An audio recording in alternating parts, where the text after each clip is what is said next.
Mga kapuso, ang bawat boto ay dapat ibinibigay ng mga mamamayan sa mga pinili nilang maging pinuno ng ating bayan.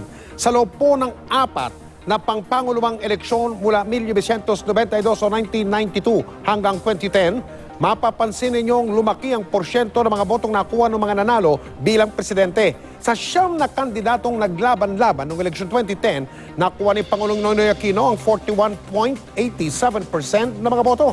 Katumbas po yan na mahigit 15 milyong boto.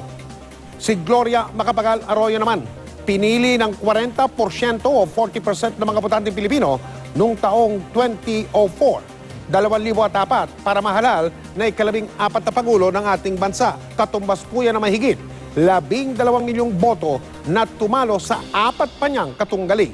Sa 10 kandidato namang nagtagisa noong 1998 pangpangulumang eleksyon, mahigit 10 milyong boto ang nakuha niya ni Joseph Estrada para malukpok siya bilang ika-13 Pangulo ng Pilipinas.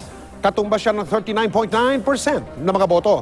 At noong 1992 eleksyon pagkapangulo, presidential elections, nasungkit ni Fidel Valdez Ramos ang 23.6% ng mga boto para tanghaling ika-12 presidente ng Pilipinas.